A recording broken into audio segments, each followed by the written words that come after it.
Hello అండి. అందరికీ నమస్తే. నా పేరు Pavani. Welcome to Pavani Telugu vlogs. ఈ వీడియోలో నేను మినీ మానిటైజేషన్ గురించి చెప్తున్నాను. అయితే నా ఛానల్ మినీ మానిటైజేషన్ నేను అప్లై చేశాను. కానీ అది క్యాన్సిల్ అయిపోయింది.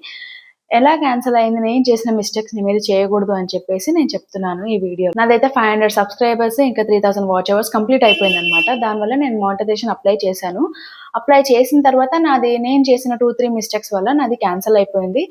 మానిటైజేషన్‌కి ఎలిజిబుల్ లేదు అని చెప్పేసి మెయిల్ వచ్చిందనమాట. అవేంటంటే నేను చేసిన మిస్టేక్ ఏంటంటే నేను స్టార్టింగ్‌లో మెహందీ వీడియోస్ పోస్ట్ చేసేదాన్ని. అయితే నాకు స్టార్టింగ్‌లో యూట్యూబ్ గురించి నాకు అంతగా తెలీదనమాట. అసలు ఏ మ్యూజిక్ పెట్టాలి, అసలు వాయిస్ ఓవర్ ఎలా ఇవ్వాలి అది ఏది నాకు తెలీదు. జస్ట్ ఏదో వీడియోస్ చేస్తానంటే చేస్తానన్నట్టు చేసేదాన్ని. ఇప్పుడు ఎట్లా ఎడిట్ చేస్తున్నానంటే ఇన్‌షాట్ యాప్‌లో ఎడిట్ చేసిన తర్వాత ఏ మ్యూజిక్ యాడ్ చేయకుండా డైరెక్ట్‌గా వీడియోని డౌన్‌లోడ్ చేసుకొని మళ్ళీ యూట్యూబ్‌కెళ్ళి యూట్యూబ్‌లో షార్ట్స్ ఓపెన్ చేసేసి మళ్ళీ షార్ట్స్‌లో వాళ్ళు మనకి ఫ్రీ మ్యూజిక్ ఇస్తారు కదా! అది యాడ్ చేసి అలా అప్‌లోడ్ చేస్తుండే ఇప్పుడు. కానీ ఇప్పుడు అది గూడా చేయట్లేదు. ఓన్లీ వాయిస్ ఓవర్ ఇస్తున్నాను. నాకు ఈ మ్యూజిక్స్ వల్ల వచ్చింది ఒక తిప్పలొచ్చిందనమాట దీంతోని. ఎందుకంటే నాకు ఆ మ్యూజిక్ వల్లనే కాపీరైట్ పడింది. నేనప్పుడు ఏం చేశాను ఫస్ట్ నాకు స్టార్టింగ్‌లో తెలియక ఏం చేశానంటే ఆహ్, ఇన్‌షాట్‌లో ఉండే మ్యూజిక్ పెట్టేసాననమాట యూట్యూబ్‌లో. అలా నాకు తెలీదు కాబట్టి నేను దాని గురించి గూడా మర్చిపోయాను. అసలు ఆ వీడియో ఉందని గూడా నాకు తెలీదు. నేనెప్పుడో 24లో పెడితే ఇది 25 కదా! నాకు ఇవాళ వచ్చింది కాపీరైట్. అయితే నేను మానిటైజేషన్‌కి అప్లై చేసిన తర్వాత వాళ్ళు స్కాన్ చేస్తారు కదా! మొత్తం ఏది మన ఓన్ కంటెంట్, ఏది కాపీరైట్, పక్క వాళ్ళ వీడియోస్ ఏమైనా యూజ్ చేశామా లేదా అని చెప్పేసి మొత్తం స్కాన్ చేసిన తర్వాత మనకి మానిటైజేషన్ ఎలిజిబుల్ అవుతావా లేదా అని చెప్పేసి ఒక మెయిల్ వచ్చేస్తుంది. అలా మానిటైజేషన్‌కి అప్లై చేసిన తర్వాత 3 డేస్ అవుతుంది నేను మానిటైజేషన్‌కి అప్లై చేసి. 3 డేస్ తర్వాత నాకు ఇవాళ మెయిల్ వచ్చింది. యూ హావ్ ఎ కాపీరైట్ అని చెప్పేసి. నేను సంక్రాంతి స్పెషల్ అని చెప్పేసి ఒక కైట్ వీడియో చేశాను. దానికి ఇన్‌షాట్‌లో ఉండే మ్యూజిక్ యాడ్ చేసి పెట్టేశాను. దానికి కాపీరైట్ వచ్చేసింది. అలా కాపీరైట్ రావడమే కాదు, ఇంకో ఇష్యూ ఏంటంటే అది నా ఓన్ కంటెంటే. ప్లస్ నేను 1 మినిట్ కంటే ఎక్కువ పెట్టాను. అంటే పెడితే 3 మినిట్స్ తర్వాత పెట్టాలి. అంటే 3 మినిట్స్ కంటే ఎక్కువ పెట్టాలి. లేదా 1 మినిట్ లోపు పెట్టాలి. అది ఇటు కాకుండా అయిపోయింది, అటు కాకుండా అయిపోయింది. మిడిల్‌లో అయిపోయింది. దానికి వ్యూస్ ఎక్కువ లేవు మళ్ళీ. కాపీరైట్ వచ్చింది అని భయపడే అవసరం లేదు. దానికి వ్యూస్ కూడా ఎక్కువ లేవు. అలా కాకుండా మధ్యలో ఉండింది. దానికి ఇటు లాంగ్ కాకుండా పోయింది, షార్ట్ కాకుండా పోయిందనమాట. అలా ఎప్పుడు పోస్ట్ చేయకండి. ఏమన్నా ఉంటే షార్ట్ అయితే షార్ట్‌లోకే పోస్ట్ చేయండి. లాంగ్ అయితే లాంగ్‌లోకే పోస్ట్ చేయండి. దీనివల్ల వేరే యూజ్ అంటూ ఏముండదు. ప్లస్ కాపీరైట్ వల్ల కూడా మనకేం యూజ్ ఉండదు. మానిటైజేషన్‌కి ఎలిజిబుల్ అవ్వరు అంతే. మానిటైజేషన్ ఎలిజిబుల్ అవ్వరు అని చెప్పేసి ఒక మెయిల్ వస్తది.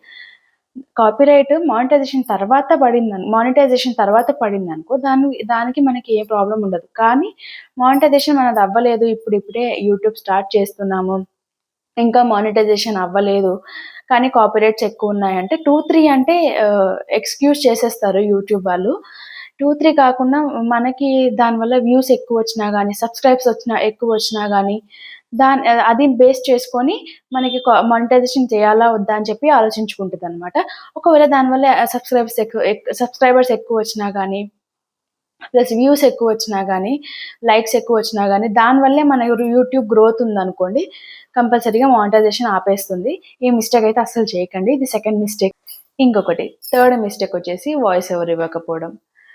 నేను ఫస్ట్ నుంచి ఏవైతే వీడియోస్ పెడుతున్నామో అవన్నీ నేను వాయిస్ ఓవర్ ఇచ్చినవి కావు. అన్నీ మ్యూజిక్ పెట్టినవే. ఎప్పుడైతే నేను ఆహ్, ఇన్‌షాట్‌లో పెట్టానని చెప్పాను కదా! 2, 3 వీడియోస్ ఏమో ఉంటాయి ఇన్‌షాట్ మ్యూజిక్. తర్వాత ఎప్పుడైతే నేను దీని గురించి తెలుసుకున్నానో అప్పటి నుంచి యూట్యూబ్‌లో ఉండే వీడియోసే పెడుతున్నాననమాట. ఈ మధ్యలో వాయిస్ ఓవర్ ఇవ్వడం స్టార్ట్ చేశాను. వాయిస్ ఓవర్ ఇచ్చినప్పటి నుంచి నా గ్రోత్ అయితే చాలా బావుంది. వాయిస్ ఓవర్ ఇవ్వడం, ఇట్లా ఫేస్ టైమ్ వీడియోస్ చేయడము, గ్రోత్ అయితే చాలా బాగుందన్నమాట. మ్యూజిక్స్ పెట్టడం వల్ల జస్ట్ వ్యూస్ రావడము, లైక్స్ రావడము అంతే గాని వాయిస్ ఓవర్ వల్ల అయితే చాలా చాలా యూజ్ ఉంటది. చాలా బెటర్ యూజ్ ఉంటదన్నమాట. నేను ఇవన్నీ చేంజెస్ చూసాను కాబట్టే మీకు చెప్తున్నాను. ఇంకో కాపీరైట్ ఏదొచ్చిందంటే, నేను ఈ మధ్యలో 'బిగ్ బాస్' స్టార్ట్ అయింది గదా! 'బిగ్ బాస్' స్టార్ట్ అయిన తర్వాత ఒక వీడియో పెట్టాననమాట. దానికి 1,00,000 వ్యూస్ అలా వచ్చాయి. 1.9 లాక్ వ్యూస్ అలా వచ్చాయి. ప్లస్ ఒక 600 లైక్స్ అలా వచ్చాయి. ఒక ఒక ఒక 30-40 కామెంట్స్ ఏమో వచ్చాయి. అది గ్రోత్ వచ్చింది. అంటే ఫస్ట్ నాకు పెట్టిన తర్వాత ఏం కాపీరైట్ రాలేదు. నార్మల్‌గా ఉండింది అసలు. నా నా వీడియో లాగా నేను ఎడిట్ చేసుకున్నాను. ఏదో ఒక మీమ్ పెట్టాననమాట. అట్లా అప్‌లోడ్ చేశాను. 3 డేస్ తర్వాత 3 డేస్‌కి 2,00,000 వ్యూస్ వచ్చిన తర్వాత 3 డేస్ తర్వాత నాకు కాపీరైట్ పడింది. అంటే యూట్యూబ్ వాళ్ళు ఫస్టే ఏది వేరు. అంటే యూట్యూబ్ వాళ్ళైనా, ఆ కంటెంట్ ఓనర్ అయినా గానీ ఫస్టే ఏది ఉండదు. దాని గ్రోత్ వచ్చిన తర్వాత అప్పుడు కాపీరైట్ క్లెయిమ్ ఏస్తారు. అంటే కాపీరైట్ క్లెయిమ్ వల్ల మనకి ఎంత ఎఫెక్ట్ ఏం అవ్వదు. దానివల్ల ప్రాబ్లమ్ గూడా ఏముండదనమాట. Just మనకొచ్చే revenue వాళ్ళకెళ్ళిపోతది. ఒకవేళ మానిటైజేషన్ తర్వాత మనకి యాడ్స్ నుంచి కొంచెం రెవెన్యూ ఒస్తది గదా! దానికి మనకి రావాల్సిన రెవెన్యూ వాళ్ళకెళ్ళిపోతది అంతే. కాకపోతే మనకి మానిటైజేషన్‌కి ముందు కాపీరైట్స్ అయితే ఉండకూడదు. అలా కాపీరైట్స్ ఉన్న తర్వాత మనం ట్రిమ్ గానీ, లేకపోతే ఆడియో గానీ, ఎరేజ్ సాంగ్ గానీ చేసుకోవచ్చు. అవి ఏ ఆప్షన్స్ లేనప్పుడు డిలీట్ చేసి మళ్ళీ సాంగ్ యాడ్ చేసుకొని, ఏదైనా వాయిస్ ఓవర్ గానీ ఇచ్చుకొని అప్‌లోడ్ చేసుకోవడమే. నాకైతే ఏ ఆప్షన్ చూపించలేదు. ఎరేజ్ గానీ ఏది చూయించలేదు. నేను డిస్ప్యూట్ చేద్దాం అనుకున్నాను రిక్వెస్ట్ పెడదాం అనుకున్నాను. ఆ రిక్వెస్ట్ పెట్టినా కానీ ఒకవేళ బై ఛాన్స్ ఇది ఇది ఇది పక్క వాళ్ళ వీడియోనే అని చెప్పేసి ఒకవేళ డిస్ప్యూట్ ఫెయిల్ అయిందనుకోండి, స్ట్రైక్ వచ్చే ఛాన్స్ ఉంటది. వామ్మో! మనకెందుకు నేనంత రిస్క్ తీసుకోలేదు.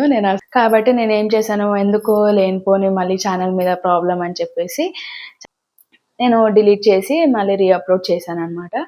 ఇలాంటి మిస్టేక్స్ మీరు కూడా అస్సలు చేయకండి.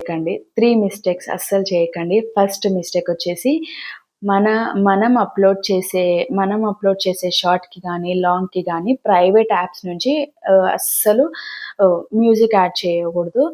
సెకండ్ మిస్టేక్ వచ్చేసి మన వీడియోస్ మాత్రమే పోస్ట్ చేయాలి.